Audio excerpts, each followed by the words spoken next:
everyone, Argsy here. Welcome along to our guide to using Courseplay. In today's video we're taking a look at the bunker silo mode, using the tractor here behind us with the blades on the front, the compacting roller on the back to level and compact your silage bunker. So we have, if we just take a little bit of a look around here, we've got quite a large silage bunker here. No chaff in it just yet, but we will get some in there. So we'll have a look at what's needed, what you need to do to set up the course for that, and then actually if we just carry on spinning around this way, you'll see we've actually got a couple of trailers over there with some chaff in them, because there is a setting where you can get the tractor to get out of the way, park out of the way, to allow the unloaders to come in and dump out as well. So we'll go through how to set all of those features up and how it all works. So let's jump up in the tractor and have a play.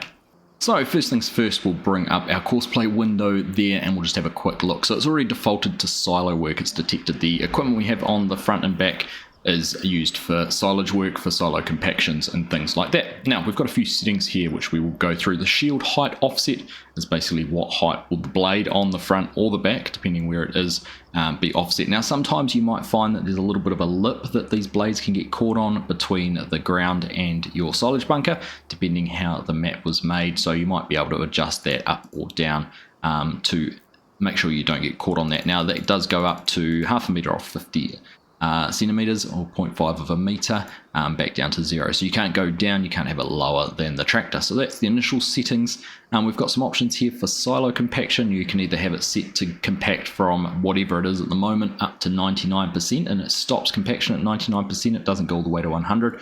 Or you can just have it here where it will just go all the way up to 100. I've got our work width there, that's defined by the width of the blade or the roller on the front or the back. And then we've got an option here for waiting for unloader, and this is what I was referring to when I said about the tractor getting out of the way to allow the unloaders to come in and tip. Now that's pretty important if you're using something like auto drive for unloading. It also, when you're working in a narrower bunker, this bunker is nice and wide so you could dump on one side while the compact is on the other, but we can have a look at that. You've got options here to either be at a park position, and I'll show you how to specify the park position, or in the silo. So either or are options for where it can park, and those are the two. So let's have a quick look at what we need to do to create our settings. So click here on the target, it will bring up our map, and we need to go through. You can see here we've got target position and silo position. Now I've already had a quick play around with this, but basically what it's doing is this white line here, if we just take our silo position and go and put it somewhere else, you can see all your silos. If we had another one over here and another one over here, they would all be outlined with this blue line, and that's defining the edges of the silo. So if it was a drive-through one, it would probably just have the two lines down the side. In fact, let's put drive-through one down very, very quickly just to have a look at that. And there we go, you can see we've put one of the small drive-through silos there. So it's detected the sides of the silo, which basically tells the tractor it can't drive through there. So for this one, it's a U-shaped. This one here, it would be drive-through. So we want to specify our silo position. So we're going to go and click here, and that outlines those three walls in white now. So it now knows that is our silo position.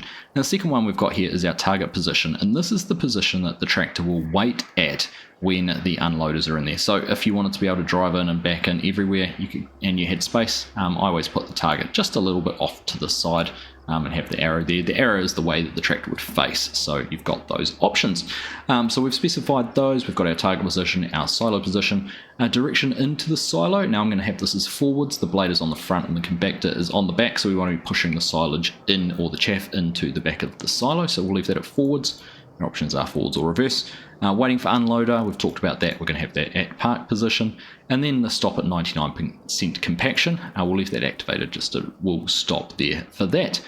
So that is about all we have to do. There's nothing under fieldwork settings. We'll just take a quick look in the vehicle settings, and you can see because it's set up for silo work, we've got these settings here, which is our work width, and then we've got our shovel height offset, or our shield height offset. We've got a shield on, so we can adjust the height on that if we want to, right up to our half a meter and 5 centimeters or 50 millimeter increments up to that. So we'll leave that at 0 for now, and that's about all we have to do. So we don't even have to create a course or anything like that.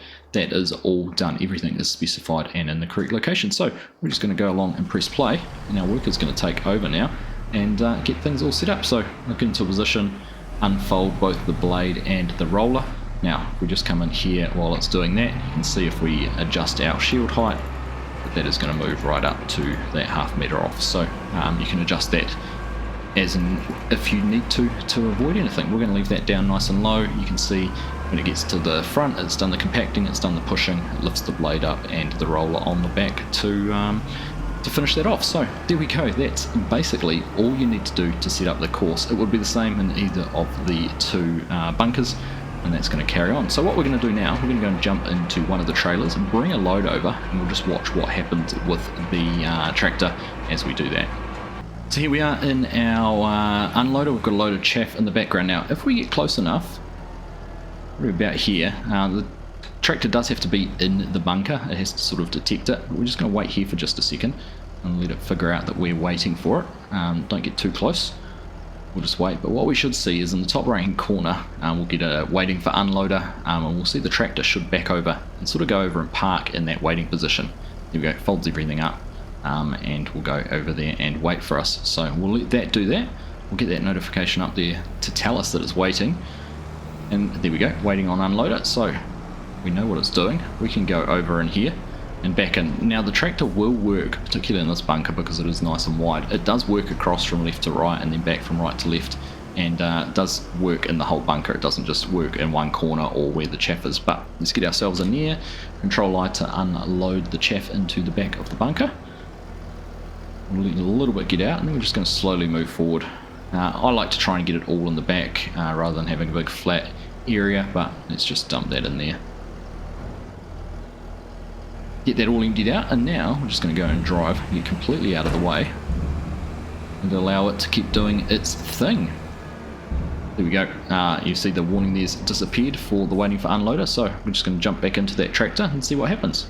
So there we go, it's back into the starting position, blade and compactor unfolded, and it's now going to go forward and should go and start working here. So it's already sort of gone back to where it was. It's not going to go and touch the bit of chaff we've just tipped. It's going to go across the bunker. Like I said, it's a big bunker, it's going to take a while, and this might be something that you might not start doing until you've put 3, 4, 5 even more loads of chaff in there.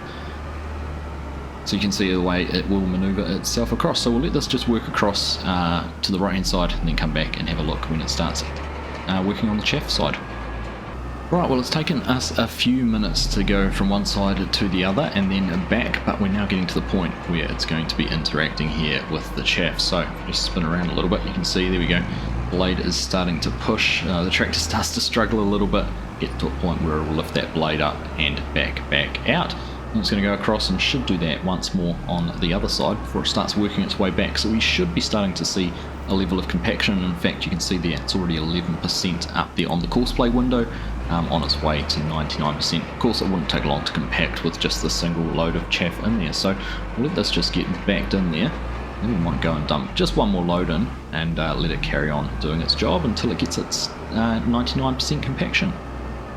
So we've just pulled in, we'll wait, it should start folding up, there we go. So when it starts folding, we know it's going to get out of our way, and we can come in safely and maneuver into a spot where we can back in and get the chaff emptied into the bunker. Now I have decided to do it over here in the same spot. Whether that's the right thing to do or not, obviously we're never ever going to get close to filling this bunker, not in this exercise, but hopefully what I've demonstrated is proof of concept and explains to you how the bunker mode works when you're using the blade and compactor. Now of course you don't have to have the blade or compactor on, you could just run in here with the tractor as well, so that is always an option, but it does such a good job using the blade, why would you not want to? And there we go, straight back into it, straight back into work as soon as we got out of the way.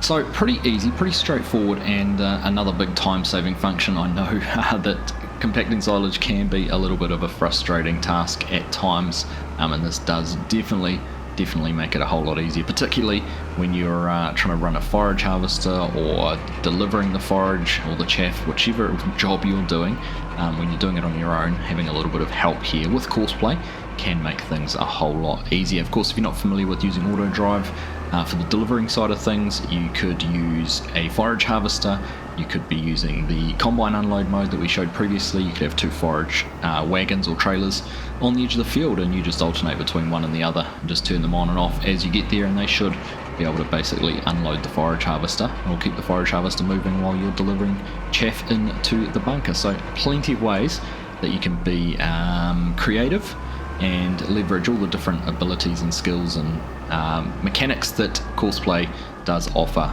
into the game. So we're going to leave that there. We'll let it get to 99% and then we'll wrap things up. Well, there we go. I wasn't really paying attention to that. It was just a way doing its work, and it's got to 99% compacted. We can see that in the top left corner, and it's basically done its job. Now, obviously, this bunker's not designed for having only 2 trailer loads of chaff in, so it looks a bit ridiculous. But of course, if you had a million litres of chaff in here, it would do a much neater, more appropriate job than what we've got here. But for the point of the exercise, this is a good demonstration of exactly how the bunker silo mode works for Courseplay. So I hope you found that useful. I hope you've found that informative. Thank you all very much for watching, and I'll catch you in the next one.